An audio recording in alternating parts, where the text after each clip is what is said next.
Hey everyone, ever feel like you're constantly juggling, trying to keep like your work life, your personal life, balanced? Oh, tell me about it. It's like you're always switching gears, never fully in one or the other. Yeah. So today, we're going to dive into something.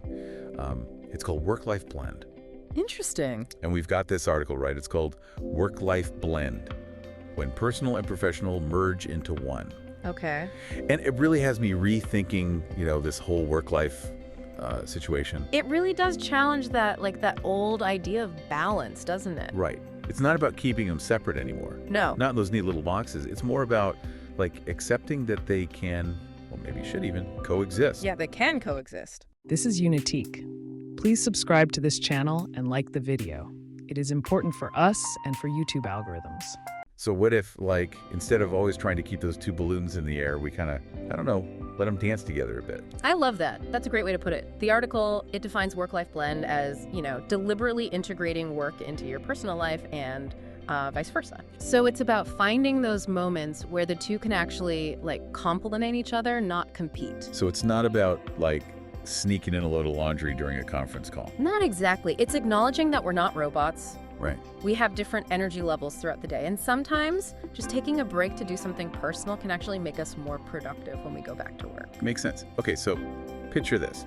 You're a freelancer, you're working from home, you hit a wall with a project. So you decide, okay, I'm gonna take a break, go for a run, you come back, you're refreshed, you're energized, ready to tackle that project with a fresh perspective.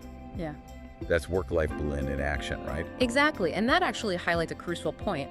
Work-life blend, it's not one size fits all. Of course not.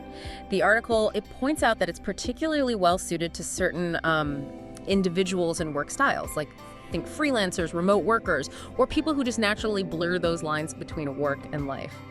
Yeah. So if you thrive on flexibility and autonomy, this might be your thing. Yeah. But what about those who, maybe crave more structure, more separation? Right. Is there a place for work-life blend, in their world? That's where it gets really interesting. Even if you're not a full-on blender, there are still elements of this approach that you can use in your own life. Okay.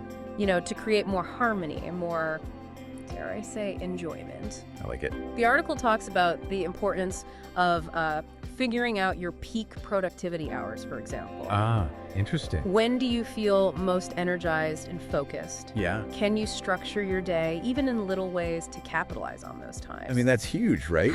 I know I'm useless after 3 p.m. Right. So maybe trying to power through these complex tasks late at night, it's not really doing me any favors. Exactly. It's about working smarter, not harder, and recognizing that we all have these natural rhythms. Okay, I'm listening. The article dives into some benefits of work-life blend. I gotta admit, I'm a little tempted. It talks about increased flexibility, reduced stress, and greater sense of control over your time. Sign me up. But hold on a second. Before we all jump on the work-life blend bandwagon, we got to talk about the potential downsides. Ooh. Because let's be real, it's not all sunshine and roses. Right. Spill the tea. What are the downsides? Well, blurring those boundaries can be like a slippery slope. If you're not careful, work can just creep into every part of your life. Oh, yeah. And you're left feeling like you're always on. The article really emphasizes setting clear boundaries, both for yourself and for the people you work with and live with. Okay, so it's not about working all the time. It's about working smarter. Exactly. Being intentional about when and where you work. Yes, and that requires discipline, clear communication, and a willingness to, experiment and find what works best for you. So it's about finding that sweet spot. Yeah. That blend where you're maximizing productivity but not sacrificing your well-being or, Right. your personal life. Right. It sounds amazing, in theory, Yeah. but I can't help but wonder, how does it play out in real life? Well, the author, they share a really interesting story about their experience with Workcation in Nicaragua. Wait, a workation in Nicaragua? That sounds incredible. Right. Did it live up to the hype? Well, that's where things get a little more complicated. It wasn't all sunshine and beaches, let me tell you. Really? The author actually ended up feeling kind of stressed and they couldn't fully relax or focus on work. So even in paradise, that work-life blend can be tricky. It just goes to show there's no magic formula. It's all about finding the balance, even within the blend, Right. that works for you and your specific situation. Yeah. And that might take some trial and error. For sure. This whole workation thing, it really gets me thinking. Like, on the surface, it sounds amazing, right? Right. Work from a beach.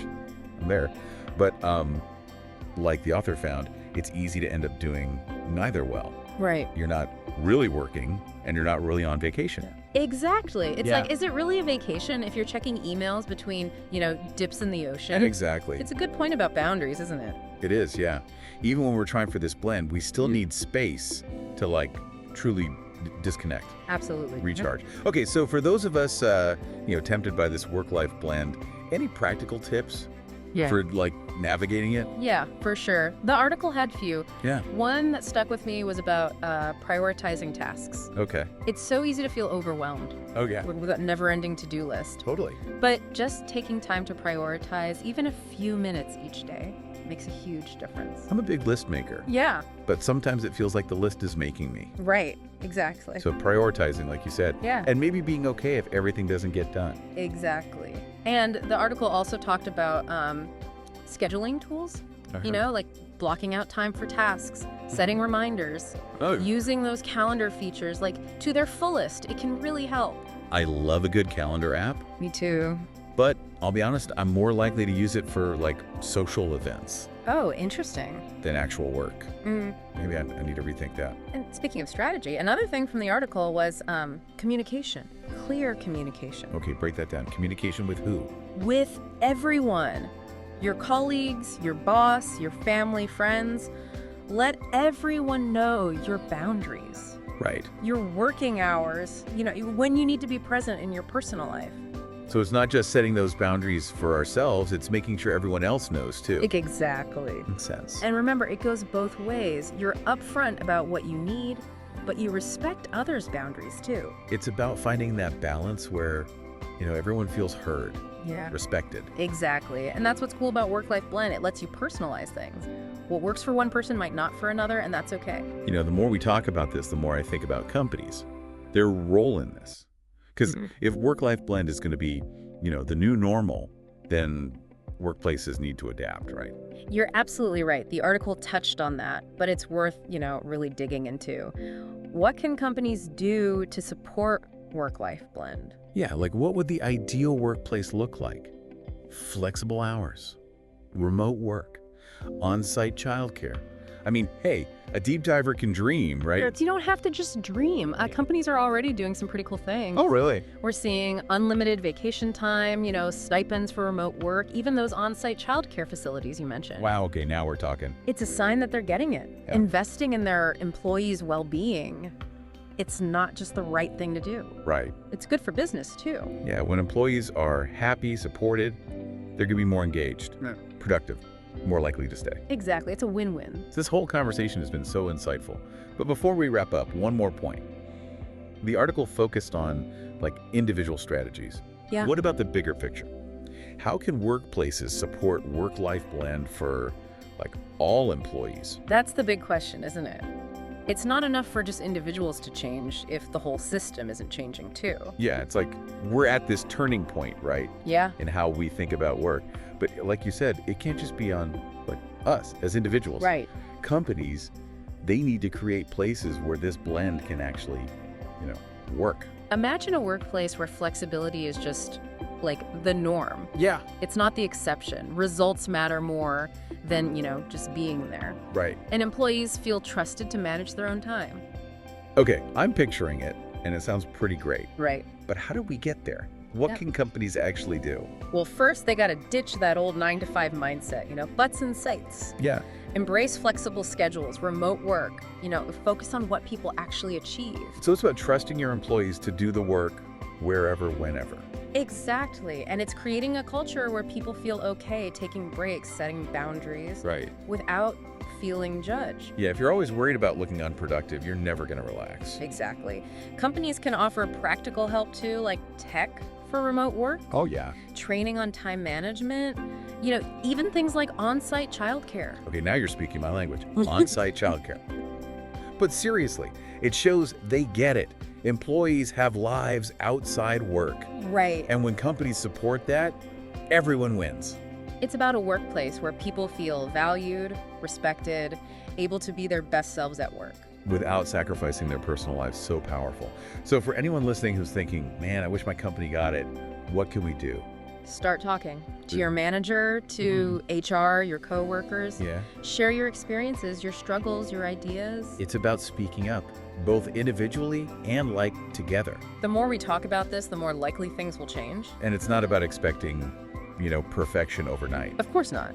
It's about working together to make work, well, more human. Exactly. More sustainable, more fulfilling for everyone. I love that. This whole deep dive into work-life blend, it's been, well, eye-opening. I'm leaving with, new hope. Yeah. A ton of great tips and a whole new way of thinking about how to make work and life work for me. It's a journey, not a destination, right? Keep experimenting, keep talking, keep asking for what you need. And we'll be here to support you along the way. Thanks for joining us on this deep dive. Until next time, keep blending, keep thriving, and keep diving deep. Thank you for listening. That's all for today. If you like what we do, please like and subscribe to our channel. See you in the next episode.